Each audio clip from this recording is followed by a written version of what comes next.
British ভারতের একজন সম্মানজনক এবং অভিজাত জজ বা বিচারক, যার হাতে ক্ষমতা, স্ট্যাটাস এবং নিশ্চিত আয়ের গ্যারান্টি। সেই বিচারক যদি হঠাৎ একদিন তার নিশ্চিত চাকরিটি ছুঁড়ে ফেলে দিয়ে শূন্য পকেটে রাস্তায় নেমে আসেন ব্যবসা করার জন্য, তবে তাকে আপনি কি বলবেন? পাগল নাকি জিনিয়াস? স্বাগতম বিজনেস ম্যানিয়াতে। আজ আমরা কোনো সাধারণ স্টার্টআপের গল্প শুনব না। আজ আমরা টাইম মেশিনে করে ফিরে যাব 1945 সালে। আমরা ডিকোড করব বাংলাদেশের কর্পোরেট ইতিহাসের সবচেয়ে iconic zero two hero case study, একে খান গ্রুপ। আমরা উন্মোচন করব কিভাবে আবুল কাশেম খান নামের একজন সাধারণ বাঙালি বিচারক নিজের চাকরি ছেড়ে সম্পূর্ণ জিরো ক্যাপিটাল নিয়ে তৎকালীন পাকিস্তানের শক্তিশালী 22 পরিবারের ইন্ডাস্ট্রিয়াল মনোপলি ভেঙে গুড়িয়ে দিয়েছিলেন। আজ আপনি শিখবেন ইম্পোর্ট সাবস্টিটিউশন এবং জয়েন্ট ভেঞ্চার আরবিট্রেজের সেই রিয়েল লাইফ মাস্টার ক্লাস, যা একটি কোম্পানিকে গত 8 দশক ধরে টিকিয়ে রেখেছে। ভিডিওর প্রথম থেকে শেষ পর্যন্ত প্রতিটি ফ্রেম মনোযোগ দিয়ে দেখুন, কারণ আজ আপনি শিখবেন একটি দেশের ইকোনমি কিভাবে স্ক্র্যাচ থেকে তৈরি করতে হয়। গল্পের শুরু 1945 সালের চট্টগ্রাম। আবুল কাশেম খান মানে একে খান তখন ব্রিটিশ ভারতের বেঙ্গল সিভিল সার্ভিসের একজন সফল বিচারক। বাঙালি মুসলমানদের মধ্যে তখন ব্যবসা করার কোনো কালচার ছিল না, সবার স্বপ্ন ছিল একটি সরকারি চাকরি। কিন্তু একে খান একটি ম্যাক্রো ইকোনমিক ট্রুথ বা রুট সত্য বুঝতে পেরেছিলেন। তিনি অনুধাবন করেছিলেন রাজনৈতিক স্বাধীনতা দিয়ে কিছুই হবে না যদি না একটি জাতির অর্থনৈতিক স্বাধীনতা থাকে। শুধুমাত্র অন্যের ফ্যাক্টরিতে শ্রমিক হয়ে একটি জাতি কখনো মাথা উঁচু করে দাঁড়াতে পারে না।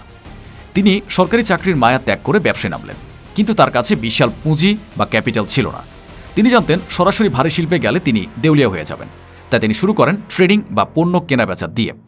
দ্বিতীয় বিশ্বযুদ্ধ তখন মাত্র শেষ হয়েছে। বার্মা মানে বর্তমান মিয়ানমার থেকে চট্টগ্রামে আসা সাপ্লাই চেন পুরোপুরি বিধ্বস্ত। তিনি এই সাপ্লাই গ্যাপকে কাজে লাগালেন। অত্যন্ত ছোট স্কেলে ট্রেডিং শুরু করে তিনি ক্যাশ ফ্লো বা নগদ অর্থ জমা করতে লাগলেন। তিনি জানতেন এই ক্যাশ ফ্লো তার আসল লক্ষ্য নয়, এটি হলো তার পরবর্তী বিশাল মাস্টার প্ল্যানের জ্বালানি।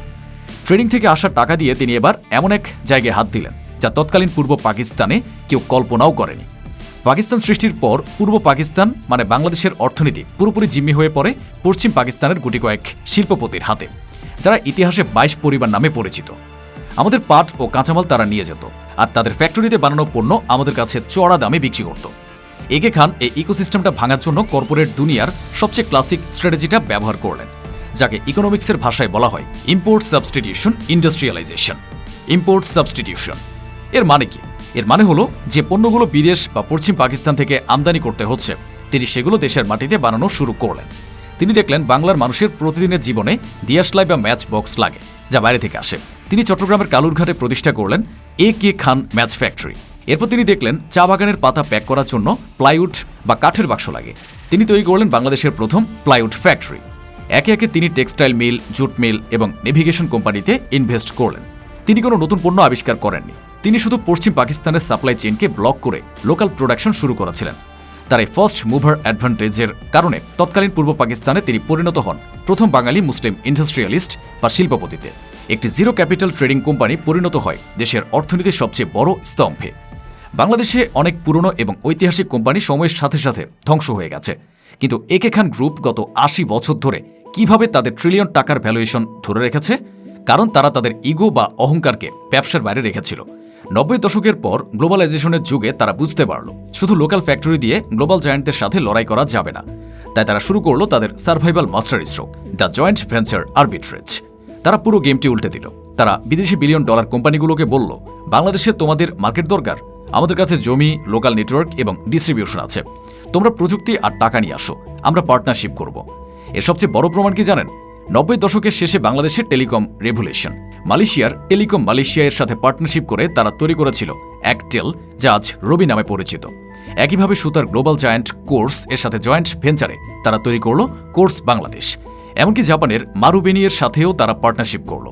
তারা ফিজিক্যাল ফ্যাক্টরি চালানোর ঝুঁকিপূর্ণ মডেল থেকে ধীরে ধীরে নিজেদের স্ট্র্যাটেজিক ইনভেস্টমেন্ট হোল্ডিং কোম্পানিতে রূপান্তর করলো, যেখানে ফরেন কোম্পানি তাদের গ্লোবাল এক্সপার্টিস দিয়ে অপারেশন চালাবে, আর একে খান গ্রুপ তাদের লোকাল স্টেক হোল্ডার হিসেবে প্রফিটের একটি নির্দিষ্ট অংশ এনজয় করবে। জিরো ইনোভেশন রিস্কে কিভাবে গ্লোবাল মনোপলি তৈরি করতে হয়, এটি তার পারফেক্ট ফাইন্যান্সিয়াল ব্লুপ্রিন্ট। একে খান গ্রুপের এই যাত্রা আমাদের দেশের প্রতিটি তরুণ উদ্যোক্তাদের জন্য একটি জীবন্ত বাইবেল। তারা আমাদের শেখায় ব্যবসা শুরু করার জন্য বিলিয়ন ডলার পুঁজির প্রয়োজন হয় না, প্রয়োজন হয় ম্যাক্রো ইকোনমি পড়ার ক্ষমতা এবং সাপ্লাই চেইনের গ্যাপ বা ত্রুটি ধরার চোখ।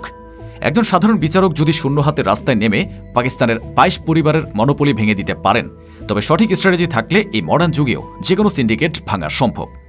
আজ একে খান গ্রুপ শুধু একটি লিমিটেড কোম্পানি নয়, তারা হলো বাংলাদেশের ইন্ডাস্ট্রিয়াল রিভলিউশনের অন্যতম প্রধান আর্কিটেক্ট।